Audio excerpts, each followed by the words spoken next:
Hey guys, sorry about being so long. A lot of stuff has happened this year and made things very crazy, very erratic, very wild, but you all know that.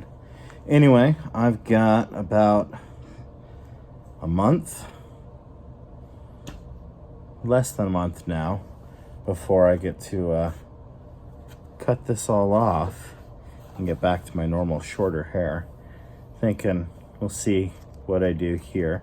Thinking about trimming this down a little bit too.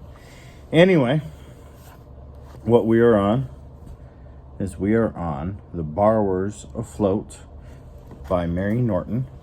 Very, very fun book. And we are on chapter 16. The kettle turned slowly as it drifted more gently downstream. The sun stood high in a brilliant sky. It was later than they had thought. The water looked muddy and yellowish after the recent storm, and in some places had overflowed the banks. To the right of them lay open fields, and to the left a scrub of stunned willows and taller hazels.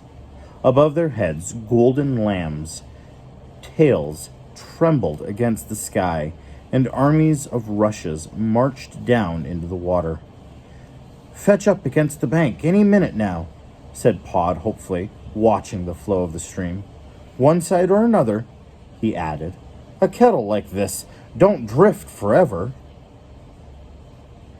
"I should sincerely hope not," said Homily. She had slightly relaxed her grip on the handle, and, interested in spite of herself, was gazing about her. Once they heard a bicycle bell, and some seconds later a policeman's helmet sailed just above the level of the bushes. "Oh my goodness," muttered Homily. "That means a footpath." "Don't worry," said Pod, but Arrietty, glancing quickly at her father's face, saw he seemed perturbed. "He'd only have a glance sideways," Homily pointed out. "It's all right," said Pod. "He's gone now." "And he didn't." "What about Spiller?" Homily went on. "What about him?" "He'll never find us now." "Why not?" said Pod. "He'll see the kettle's gone. As far as Spiller's concerned, all we've got to do is bide our time, wait quietly, wherever we happen to fetch up." "Suppose we don't fetch up, and go on past Little Fordham?" "Spiller'll come on past looking for us." "Suppose we fetch up amongst all those people?" "What people?" asked Pod, a trifle weary. "The plaster ones?" "No, those human beings who swarm about on the paths." "Now, Homily," said Pod, "no good meeting trouble halfway." "Trouble?" exclaimed Homily. "What are we in now?" "I don't like to know." She glanced down past her knees at the sudden straw below. "And I suppose this kettle will fill up in no time." "Not with the cork swollen up like it is," said Pod. "The wetter it gets, the tighter it holds. And all you got to do, Homily, is to sit there and hold on tight, and say we come near land, get yourself ready to jump." As he spoke, he was busy making a grappling hook out of his hat pin, twisting and knotting the length of the twine about the head of the pin. Arrietty, meanwhile, lay flat on her stomach, gazing into the water below. She was perfectly happy. The cracked enamel was warm from the sun, and with one elbow crooked round the base of the handle, she felt curiously safe.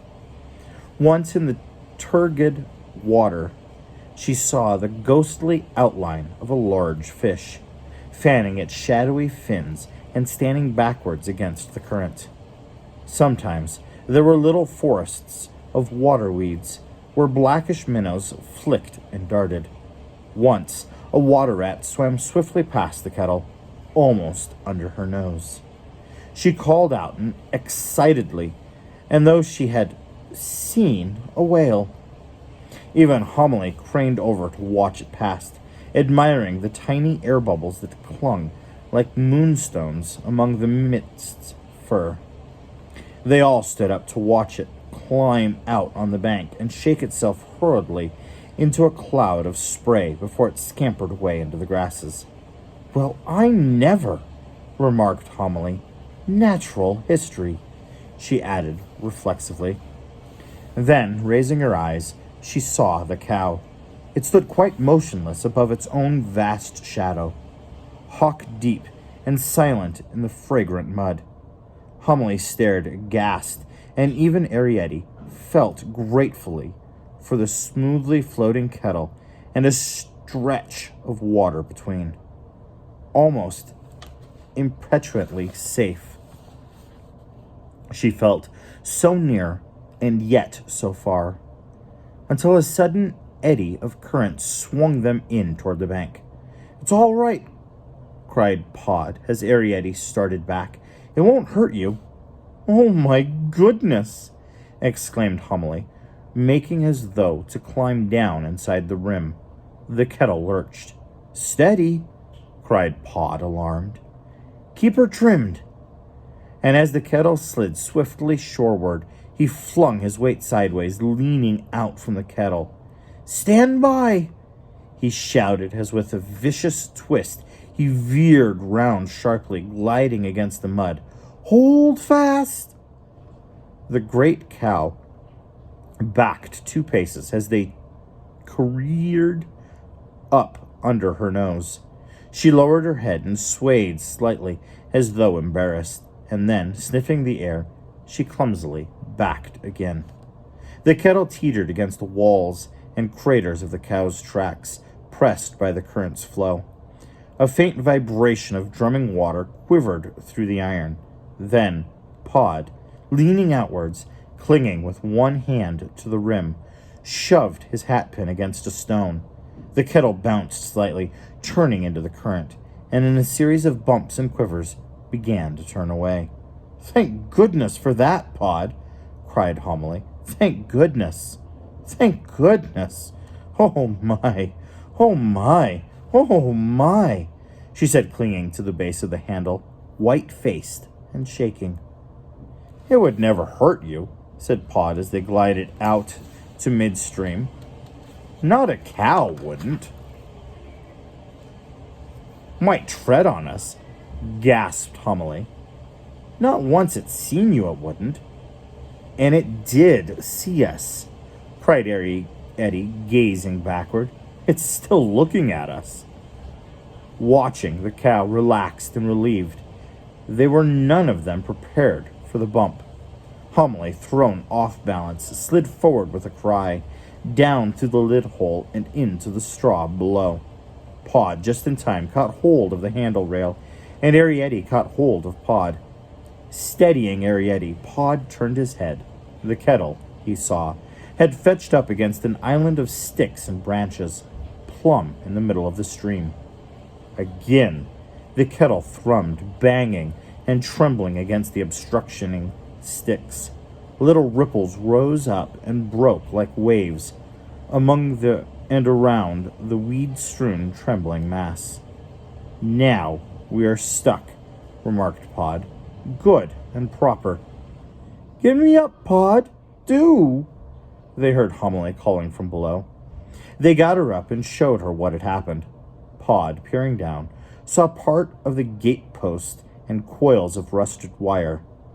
On this projection of mass of rubbish was entangled, brought down by the flood, a kind of floating island, knitted up by the current and hopelessly intertwined. No good shoving with this pin.